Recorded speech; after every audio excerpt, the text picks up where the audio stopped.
Hello hi friends, ಹೇಗಿದ್ದೀರಾ? ಚೆನ್ನಾಗಿದ್ದೀರಾ ಅಂದ್ಕೊತೀನಿ. ನಾನು ಕೂಡ ಚೆನ್ನಾಗಿದ್ದೀನಿ. Welcome to Shyamla Bhimraj YouTube channel. ಇವತ್ತು ನಾನು ಮಾಡ್ಕೊತಾ ಇರೋದು ಚಪಾತಿ ಬ್ರೆಡ್ ಆಮ್ಲೆಟ್ ಮಾಡ್ಕೊತಾ ಇದ್ದೀನಿ. ಯಾವ ಥರ ಮಾಡ್ಕೊತೀನಿ ನೋಡ್ಕೊಳ್ಳೋಣ ಬನ್ನಿ. ಈ ಥರ ಮಾಡೋದ್ರಿಂದ ಮಕ್ಕಳು ಕೂಡ ತುಂಬಾ ಇಷ್ಟಪಟ್ಟು ತಿಂತಾರೆ. ಒಂದು ಸತಿ ನೀವು ಈ ಥರ ಟ್ರೈ ಮಾಡಿ ನೋಡಿ. ಚಪಾತಿ ಹಿಟ್ಟು ಕಲಸಿಟ್ಟಿದ್ದೆ, ಈ ಥರ ಚಪಾತಿ ಮಾಡ್ಕೊತಾ ಇದ್ದೀನಿ ನೋಡಿ. ಚಪಾತಿ ಮಾಡ್ಕೊಂಡ ನಂತರ ಇವಾಗ ಹಂಚಿಗೆ ಸ್ವಲ್ಪನೇ ಎಣ್ಣೆ ಹಾಕಿಬಿಟ್ಟು ಒಂದು ಸೈಡ್ ಅಷ್ಟೇ ಬೇಯಿಸ್ಕೋಬೇಕು.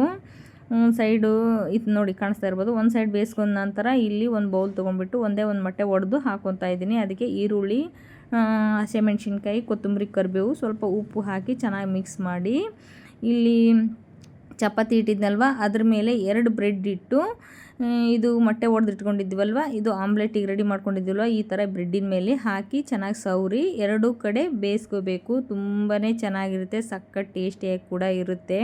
ಮಕ್ಕಳು ತಿನ್ನಲ್ಲ ಅಂತಾರಲ್ವ, ಈ ಥರ ಮಾಡಿಕೊಟ್ರೆ ತಿಂತಾರೆ. ನನ್ನ ಮಕ್ಕಳು ಕೂಡ ಏನೋ ಹೊಸ್ದಾಗಿ ಮಾಡಿದೆಯಲ್ಲ ಮಮ್ಮಿ ಸೂಪರ್ ಅಂತ ಹೇಳಿ ತಿಂತಾಯಿದ್ರು. ನೀವು ಒಂದ್ಸತಿ ಟ್ರೈ ಮಾಡಿ. ಯಾರೆಲ್ಲ ನೋಡ್ತಾ ಇದ್ದರೆ ಇಷ್ಟ ಆದರೆ ಲೈಕ್ ಮಾಡಿ, ಶೇರ್ ಮಾಡಿ, ಕಮೆಂಟ್ ಮಾಡಿ, ಸಬ್ಸ್ಕ್ರೈಬ್ ಮಾಡ್ಕೊಳ್ಳಿ. ನಾನು ಮಾಡಿ ವಿಡಿಯೋ ತಲುಪುತ್ತೆ ನೋಡಿ. 2 ಸೈಡೇ ಬೇಯಿಸ್ಕೊಂಡಿದ್ದಾಯಿತು. ಇದಕ್ಕೆ ಟೊಮಾಟೊ ಸಾಸ್ ಹಚ್ಕೊಂಡು ತಿನ್ಬೋದು, ತುಂಬಾ ಚೆನ್ನಾಗಿರುತ್ತೆ. ಆಮೇಲೆ ಪುದೀನ ಚಟ್ನಿ ಮಾಡ್ಕೊಂಡು ತಿಂದರೆ ಸಖತ್ ಟೇಸ್ಟಿಯಾಗಿರುತ್ತೆ. ನಾನು ಇವತ್ತು ಪುದೀನ ಚಟ್ನಿ ಮಾಡಿಲ್ಲ. ಹಾಗೆ ಇದಕ್ಕೆ ಅಲಸಂದಿ ಕಾಳು ದಾಲ್ ಜೊತೆಗೆ ತಿಂತಾಯಿದ್ದೀನಿ. ಸೂಪರ್ ಟೇಸ್ಟಿಯಾಗಿ ಬರುತ್ತೆ ಅಂದ್ಬಿಟ್ಟು, ಟೇಸ್ಟಿಯಾಗಿರುತ್ತೆ ಅಂತ. ಸಾರಿ, ಬನ್ನಿ ಟೇಸ್ಟ್ ಮಾಡೋಣ ಹೇಗಿದೆ ಅಂತ. ಬಾಯ್, ಮತ್ತೆ ಸಿಗ್ತೀನಿ ನೆಕ್ಸ್ಟ್ ಲಾಗಲ್ಲಿ.